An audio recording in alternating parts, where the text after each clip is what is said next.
Nous allons lire le chapitre de Romains 12. Hop.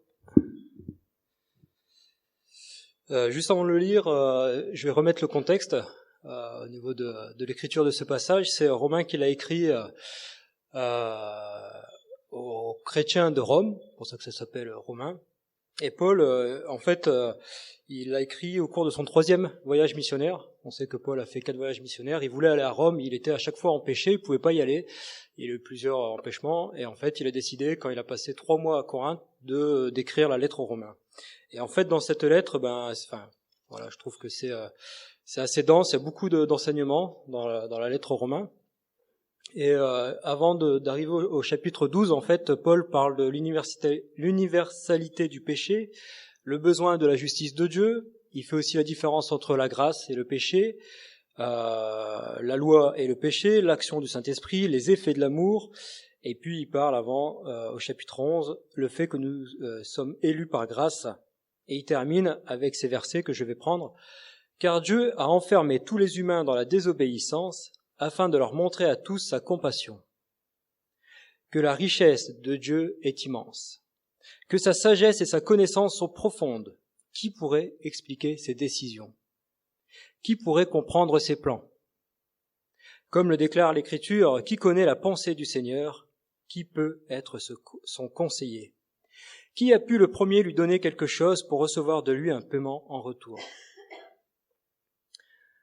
Car tout vient de lui, tout existe par lui et pour lui. À Dieu soit la gloire pour toujours. » Et puis, juste après, il enchaîne au chapitre 12, et c'est le chapitre que l'on va lire. Moi, j'ai intitulé ce chapitre « La vie concrète du chrétien ». D'autres versions, ça pourrait être « La vie nouvelle au service de Dieu ». Je vais lire le chapitre 12 en entier dans la version français courant. « Frères, puisque Dieu a ainsi manifesté sa bonté pour nous, je vous exhorte à vous offrir vous-même en sacrifice vivant, réservé à Dieu et qui lui est agréable. C'est là le véritable culte que vous lui devez. Ne vous conformez pas aux habitudes de ce monde, mais laissez Dieu vous transformer et vous donner une intelligence nouvelle. Vous pourrez alors discerner ce que Dieu veut, ce qui est bien, ce qui lui est agréable et ce qui lui est parfait. À cause du don que Dieu m'a accordé dans sa bonté, je le dis à vous tous, n'ayez pas une opinion de vous plus haute qu'il ne faut. Ayez au contraire des pensées modestes, chacun selon la part de foi que Dieu lui a donnée. Nous avons un seul corps, mais avec plusieurs parties, qui ont toutes des fonctions différentes. De même, bien que nous soyons nombreux, nous formons un seul corps dans l'union avec le Christ, et nous sommes tous unis les uns aux autres comme les parties d'un même corps. Nous avons des dons différents à utiliser selon ce que Dieu nous a accordé gratuitement à chacun. Si l'un de nous a le don de transmettre des messages reçus de Dieu, il doit le faire selon la foi. Si un autre a le don de servir, qu'il serve. Celui qui a le don d'enseigner doit enseigner. Celui qui a le don d'encourager les autres doit les encourager. Que celui qui donne ses biens le fasse avec une entière générosité. Que celui qui dirige le fasse avec soin. Que celui qui aide les malheureux le fasse avec joie. L'amour doit être sincère. Détestez le mal, attachez-vous au bien. Ayez de l'affection les uns pour les autres, comme des frères qui s'aiment. Mettez du zèle à vous respecter les uns les autres. Soyez actifs et non paresseux. Servez le Seigneur avec un cœur plein d'ardeur. Soyez joyeux à cause de votre espérance. Soyez patients dans la détresse. Priez avec fidélité. Venez en aide à vos frères dans le besoin et pratiquez sans cesse l'hospitalité. Ça va, vous suivez encore ? Demandez la bénédiction de Dieu pour ceux qui vous persécutent. Demandez-lui de les bénir et non de les maudire. Réjouissez-vous avec ceux qui sont dans la joie. Pleurez avec ceux qui pleurent. Vivez en bon accord les uns avec les autres. N'ayez pas la folie des grandeurs, mais acceptez des tâches modestes. Ne vous prenez pas pour des sages. Ne rendez à personne le mal pour le mal. Efforcez-vous de faire le bien devant tous les hommes. S'il est possible et dans la mesure où cela dépend de vous, vivez en paix avec tous les hommes. Mes chers amis, ne vous vengez pas vous-même, mais laissez agir la colère de Dieu, car l'Écriture déclare « C'est moi qui tirerai vengeance, c'est moi qui paierai de retour, dit le Seigneur. Et aussi, si ton ennemi a faim, donne-lui à manger. S'il a soif, donne-lui à boire. Car en agissant ainsi, ce sera comme si tu amassais des charbons ardents sur sa tête. Ne te laisse pas vaincre par le mal, mais au contraire, sois vainqueur du mal par le bien. Je vais prier. Oui, Seigneur, Père Céleste, merci pour ces versets, ces paroles que tu as données à Paul pour qu'il nous les transmette. Et ce matin, on va réfléchir sur ce que tu as à nous dire à travers ce passage. On n'aura pas possibilité de tout regarder en profondeur, Seigneur, mais je te prie pour que tu puisses travailler notre cœur, nous toucher, renouveler justement, comme il est dit, notre intelligence à ta parole, et qu'on puisse être encouragé, fortifié, et se souvenir que tu es avec nous, Seigneur, dans ce monde. Puisses-tu nous bénir et nous fortifier dans ce message. Merci. Amen. Vous comprenez pourquoi j'ai intitulé ce message « La vie concrète du chrétien ». Il y a beaucoup de choses et je trouve que ce qui est beau dedans, alors quand on lit, ça peut paraître parfois un peu étouffant, culpabilisant, mais Paul commence son chapitre par ce mot « Je vous exhorte ». Et le mot exhortation là-dessus, pour moi, c'est clairement un encouragement. Et je pense que tout le ton, toute la suite du passage, on doit vraiment le voir comme un encouragement en tant que chrétien à agir d'une manière bonne et juste pour Dieu. Il dit, je vous exhorte, donc je vous encourage à vous offrir vous-même en sacrifice vivant, réservé à Dieu et qui lui est agréable. Il faut savoir que avant que Christ meurt sur la croix et soit ressuscité, les sacrifices, on sacrifiait des animaux et c'était justement pour expier nos fautes. Voilà, je vais pas revenir sur tout la cérémonie du sacrifice, mais grâce à Jésus-Christ qui est venu sur terre, qui est mort et qui est ressuscité pour qu'on soit réconcilié avec le Père, on n'a pas, nous, à faire de sacrifices d'animaux. Peut-être que vous le faites dans la vie de tous les jours. Après, ça regarde chacun, mais en tout cas, Dieu ne nous demande pas. Mais il nous demande, par contre, de lui être comme un sacrifice vivant. Et je vous propose qu'on balaye un peu ce chapitre et après on reviendra sur cette idée. Il continue au verset 2 en disant « Ne vous conformez pas aux habitudes de ce monde ». Parce que je ne sais pas comment on vit notre vie de chrétien, mais j'espère, qu'on a quand même, qu'on est peut-être différent d'autres personnes dans notre manière de voir les choses, de vivre. Et là, Paul est en train de dire justement, mais le fait de donner un culte véritable à Dieu, bah déjà c'est pas commun, c'est pas comme les gens de ce monde. Et vous ne devez pas être comme les gens du monde. Alors qu'est-ce que ça veut dire ? Ça veut dire que Dieu nous a changés, il nous a donné une nouvelle intelligence, il nous ouvre les yeux et on n'a pas à faire les choses comme les autres le font, parce qu'on a l'amour de Christ. Alors j'ai noté des choses, mais je vais prendre une histoire que j'ai entendue 2 fois cette semaine. De la part d'un non-chrétien et d'un chrétien, donc je me suis dit c'est peut-être aussi quelque chose que je pourrais vous transmettre. C'est l'histoire, je sais pas si vous connaissez, d'une petite fille qui est avec sa maman et qui sont en train de préparer le repas du dimanche. Peut-être que vous avez fait vous-même avant de venir ici, un bon gigot d'agneau. Et puis elle voit sa mère préparer le plat et puis elle laisse 2 tiers dans le plat et elle coupe juste un tiers. Elle laisse une petite part comme ça sur le côté. Alors la fille, elle dit, mais maman, pourquoi dans le plat tu coupes le gigot, ça sert à quoi ? Elle dit, ah non, mais c'est comme ça qu'il faut faire, c'est ta grand-mère qui m'avait enseigné ça, et d'accord, bah ouais, mamie a toujours fait comme ça, appelle-la si tu veux savoir pourquoi il faut faire, je sais pas, bon, la petite fille, elle est quand même un peu intriguée, donc elle appelle sa grand-mère, et sa grand-mère, elle dit, écoute, c'est ton arrière-grand-mère, ma mère à moi, qui coupait le gigot, qui laissait 2 tiers et coupait 1 tiers. Heureusement, l'arrière-grand-mère est encore vivante. Et la petite fille, vraiment, elle sait toujours pas pourquoi il coupe. Alors, elle appelle son arrière-grand-mère.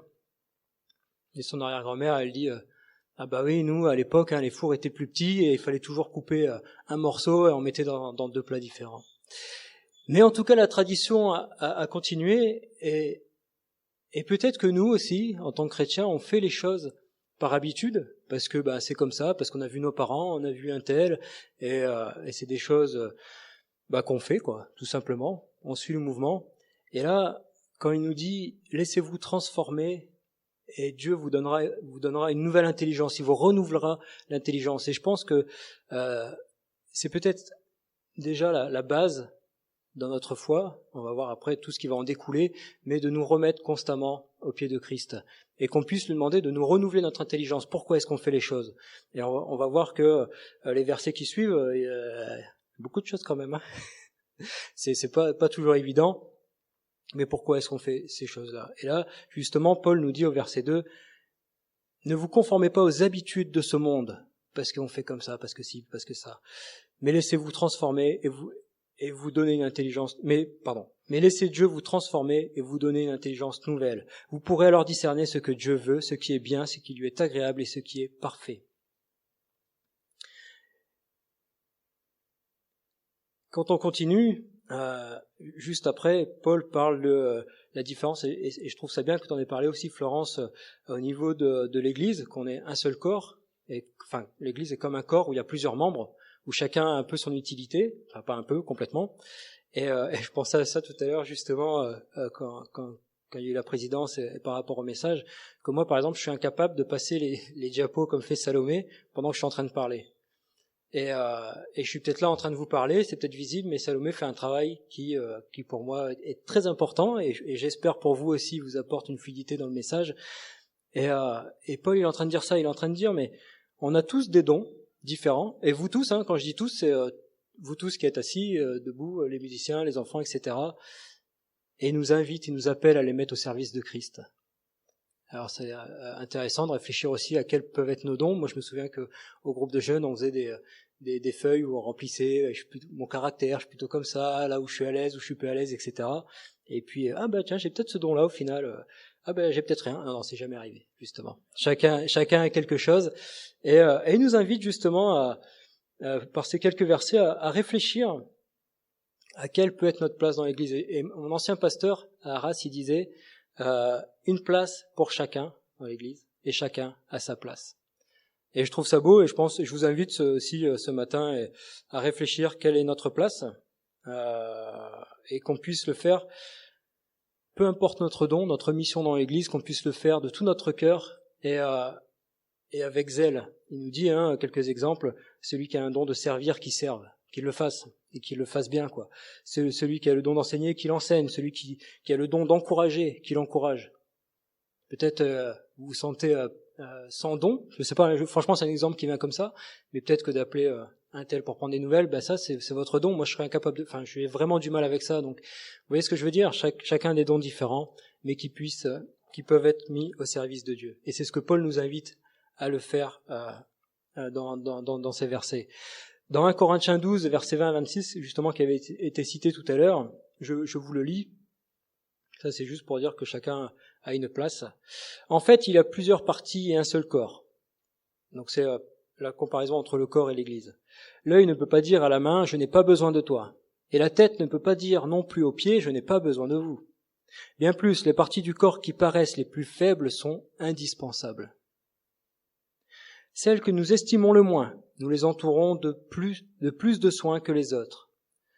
Celles dont il est indécent de parler sont traitées avec des égards particuliers, qu'il n'est pas nécessaire d'accorder aux parties plus convenables de notre corps. Dieu a disposé le corps de manière à donner plus d'honneur aux parties qui en manquent. Ainsi, il n'y a pas de division dans le corps. Mais les différentes parties ont toutes un égal souci les unes des autres. Si une partie du corps souffre, toutes les autres souffrent avec elle. Si une partie est honorée, toutes les autres s'en réjouissent avec elle. Or, vous êtes le corps du Christ, et chacun de vous est une partie de ce corps. Et je trouve que c'est vachement encourageant, en fait, de commencer cette lettre comme ça, alors pas cette lettre, mais en tout cas cette partie du chapitre 12, ça nous encourage à dire, mais tu es unique, tu as des dons, et tu peux les mettre au service de Dieu. Et il continue en disant, l'amour doit être sincère. Détestez le mal, attachez-vous au bien. L'amour doit être sincère. En d'autres termes, l'amour doit être sans hypocrisie. Et en faisant le prêche, j'ai découvert une anecdote que je connaissais pas. Il faut savoir que en ce temps-là, ceux qui faisaient les sculpteurs là, qui faisaient des statues ou des choses comme ça, c'est pour ça que j'ai mis. Tac, tac, tac. Voilà.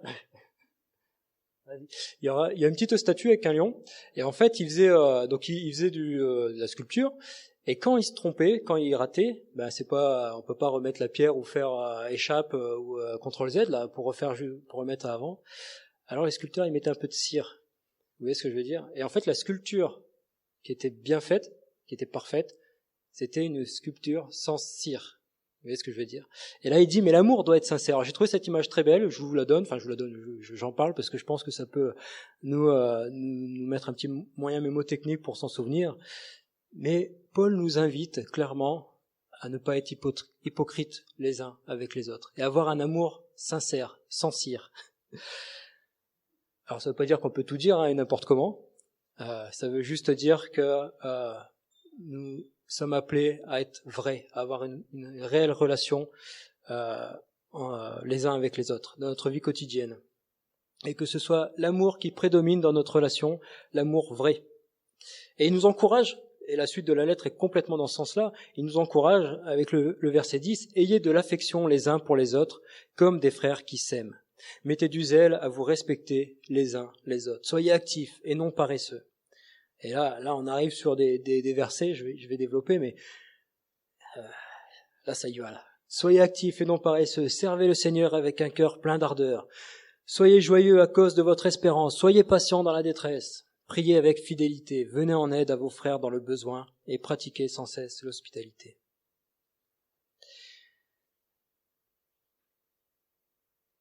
Je ne sais pas si ces versets ont une répercussion parfois culpabilisante, mais je ne pense pas que ce soit le but de la lettre de Paul ici. Je pense qu'au contraire, il est en train de nous encourager et il est en train de nous dire que c'est l'amour de Christ qui nous change, qui change notre cœur. Et c'est pas des faites, paressez, mais c'est soyez.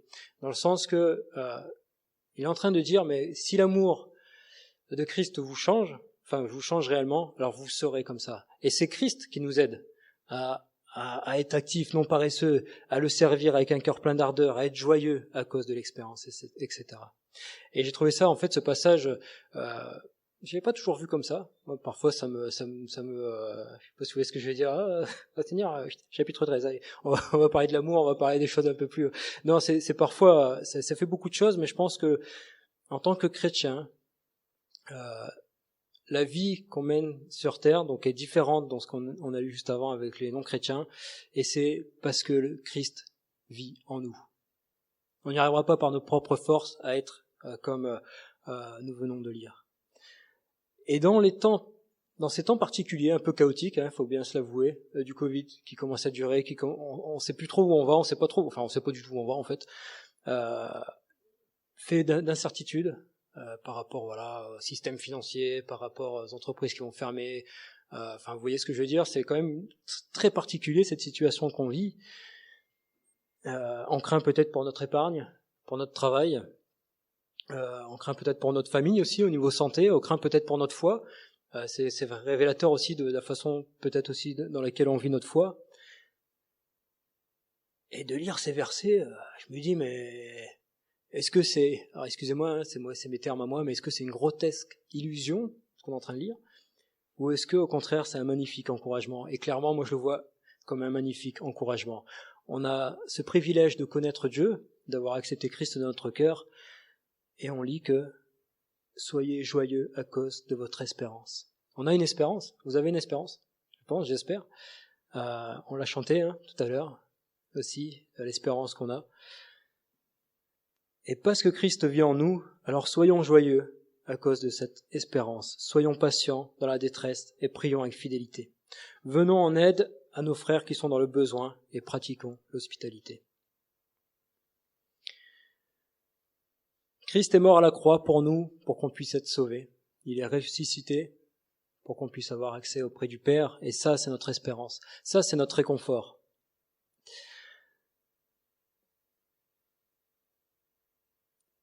Je me mélange un peu. T'arrives à suivre, non? Parce que c'est vrai que je pars complètement en live, hein. Mais j'espère que je passe quand même un message. Mais voilà. J'espère que vous arrivez à comprendre. Je suis en train de me dire, bon, on est où là? Qu'est-ce qui se passe? Et la suite du chapitre. Et en fait, on y va, je trouve, encore plus crescendo. Ça va encore plus loin. Paul nous demande, au chapitre 14, demandez la bénédiction de Dieu pour ceux qui vous persécutent. C'est dur, hein, c'est fort. Hein. Enfin, je sais pas si ça vous parle. Je sais pas s'il y en a qui vous persécutent ou s'il y en a où vous êtes vous êtes en froid, ou ça va pas, ou ça, même peut-être de l'harcèlement ou des choses qui se passent mal. Mais il est en train de dire, demandez la bénédiction de Dieu pour ceux qui vous persécutent. Demandez-lui de les bénir et non de les maudire. Dimanche dernier, jour pour jour, j'étais sur l'autoroute avec ma femme enfin Anna et les 2 enfants, et il y a un cinglé qui nous a doublés. Mais quand je dis cinglé, parce qu'il y en a qui doublent vite, bon, enfin quelque part ils font ça propre, mais lui il allait vraiment vite et il m'a frôlé. Et, je sais pas si vous connaissez ce genre de situation où on est en colère, ça monte direct. Et voilà, là il n'y a pas de la bénédiction qui est sortie, hein, je vous le dis tout de suite, hein, c'était juste bon, qui s'éloigne et qui meurt. Vous voyez, c'est un peu le côté. Et là, on lit au verset 14, demandez la bénédiction de Dieu pour ceux qui vous persécutent, demandez-lui de les bénir et non de les maudire. Et Paul nous encourage après en disant, réjouissez-vous avec ceux qui sont dans la joie, pleurez avec ceux qui pleurent, vivez en bon accord. Je vais revenir sur ce que j'ai dit, ne vous inquiétez pas par rapport à la voiture. Restez pas sur la vision, ah ouais, il maudit comme ça, et non, ça viendra après. Réjouissez-vous avec ceux qui sont dans la joie, pleurez avec ceux qui pleurent, vivez en bon accord les uns avec les autres, n'ayez pas la folie des grandeurs, mais acceptez les tâches modestes, ne vous prenez pas pour des sages, etc., etc. Et en fait, on en revient à la première idée, au premier verset de ce que Paul dit, soyez comme des sacrifices vivants. Et en fait, quelque part, il y a un prix à payer en tant que chrétien, c'est celui d'être justement comme un sacrifice vivant, parce que ça nous coûte quand même. Et cette idée de voiture qui nous a doublé comme un fou, et je me suis dit, mais ils sont vachement dangereux, enfin, en fait, c'est ça qui m'a mis en colère, c'est de me dire comment on peut être aussi fou à ce point-là et mettre la vie des autres en danger. Mais ça a un coût de pouvoir bénir et non maudire. Vous voyez ce que je veux dire ? Et le verset qui suit, le verset 19, remet, si je peux me permettre, l'église au milieu du village. Mes chers amis, ne vous vengez pas vous-même, mais laissez agir la colère de Dieu, car l'Écriture déclare, c'est moi qui tirerai vengeance, c'est moi qui paierai de retour, dit le Seigneur. Et en fait, c'est un réel soulagement de savoir que c'est Dieu qui juge. C'est pas nous, hein. Alors, moi, ça m'a fait, ah ouais, ouf, heureusement, hein. Moi, ma justice, le gars qui double, elle est sévère quand même, hein. Vous voyez ce que je veux dire? Mais c'est Dieu qui juge. Laissons-le faire. Chacun son rôle. Dieu appellera les gens en jugement. Nous appellera aussi en jugement. C'est pas à nous de maudire et d'espérer que les gens il leur arrive des choses, voilà, comme les mauvaises pensées que j'ai eues dans la voiture. Nous, il nous appelle à les bénir. En tant que chrétiens, et c'est là où c'est difficile, mais grâce à Christ on peut arriver, mais bénissons nos ennemis. C'est Dieu qui appellera les gens en jugement. Moi, ça m'a enlevé un poids, ce verset, et j'y crois que nous sommes pas juges des uns des autres. Et il continue avec un verset un peu troublant. Apparemment, vous en avez parlé aussi à Vitalité, avec Anna, le verset 20.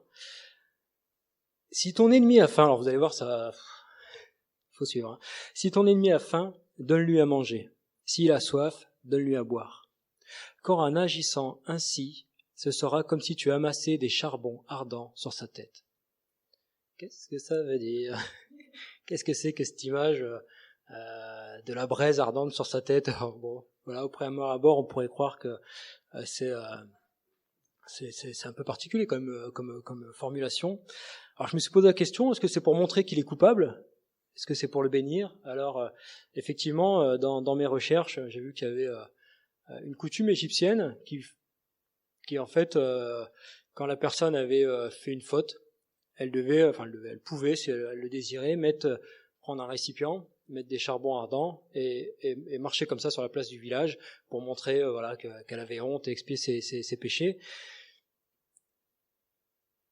Ça, c'était une des coutumes, c'est sorti dans un commentaire, mais je vous le dis tout de suite, enfin moi, personnellement, je suis pas du tout d'accord avec ce passage-là, cette version-là, parce que pour moi, c'est pas du tout le thème de ce chapitre, au contraire, c'est un thème d'encouragement, d'amour, et il y a aussi une autre, plusieurs notes, beaucoup plus de notes qui en parlent aussi, les charbons ardents, l'image du charbon ardent, en fait, à l'époque, il faut savoir que c'est pas comme aujourd'hui où on allume le chauffage facilement, où on a les briquets, le gaz de ville, etc.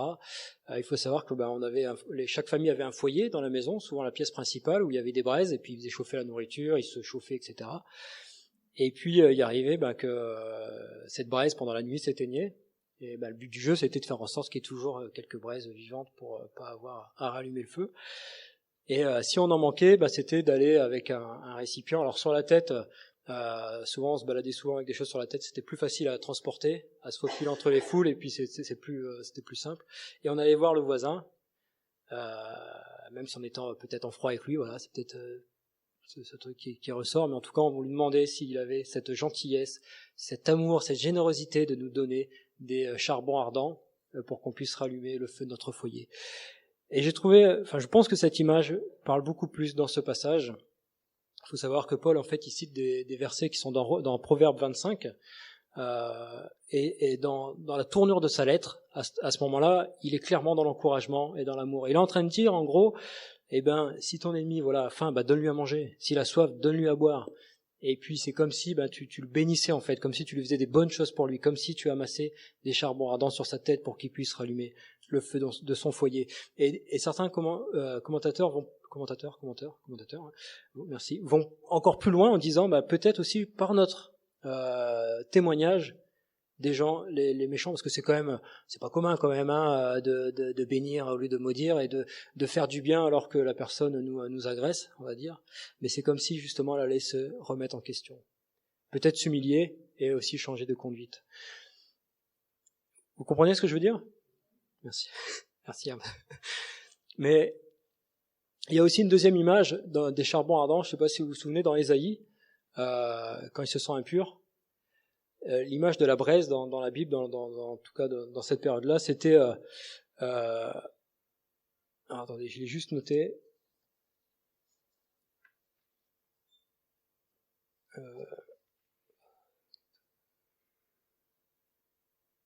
Non, je ne sais plus où j'ai noté. Je suis complètement paumé là. En fait, je vais vous lire Ésaïe chapitre 6, versets 5 à 7.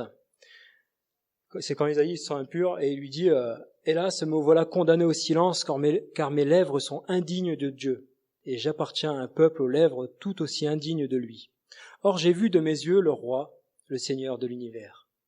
Mais un des anges flamboyants vola vers moi, avec des pincettes. Il tenait une braise, charbon ardent, qu'il avait prise sur l'autel. Il en toucha ma bouche et me dit « Ceci a touché tes lèvres, ton indignité est supprimée, ton péché est effacé. »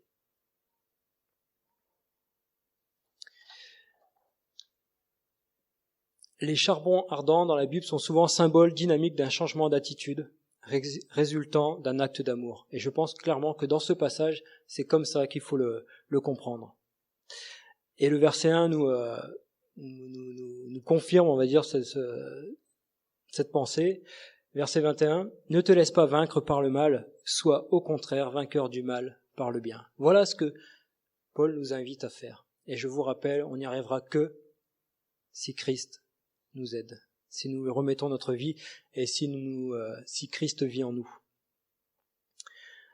C'est un beau verset, le verset 21. Ne te laisse pas vaincre par le mal, sois au contraire vainqueur du mal par le bien. Bon, c'est aussi tout un programme, mais je pense que Paul cherche vraiment à nous encourager à chercher à faire le bien autour de nous et à être un élément de paix autour de nous. Pour conclure,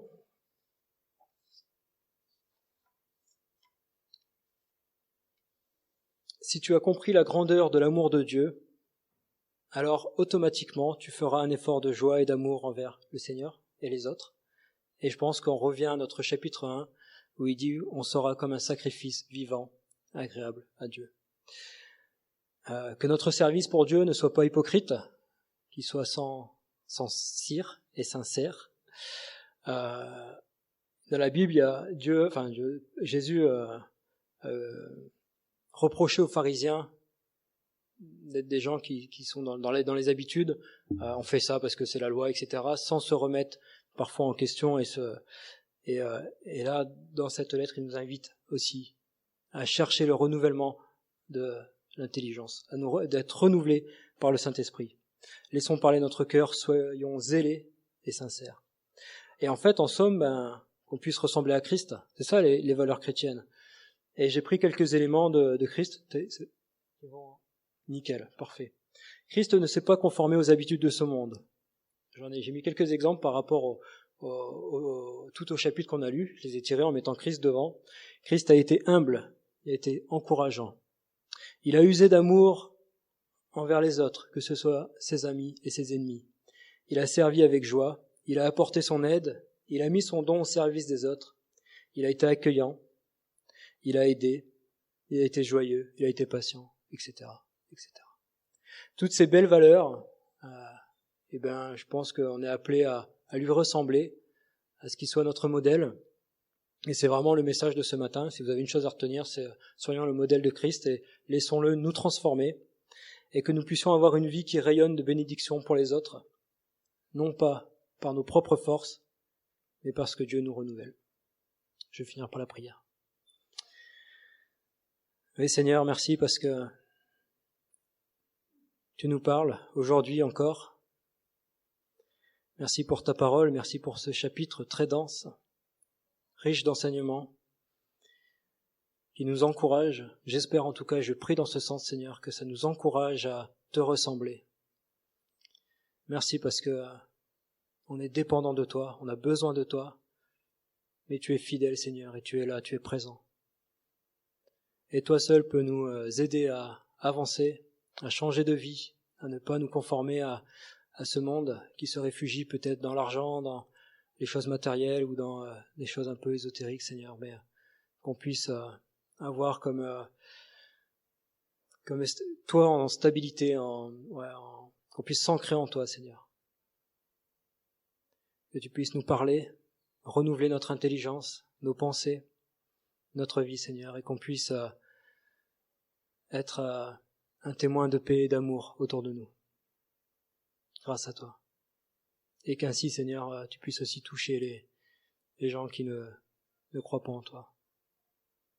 Tu uses tellement de patience et d'amour envers les autres, Seigneur, qu'on puisse tendre vers cela aussi. Merci. Amen.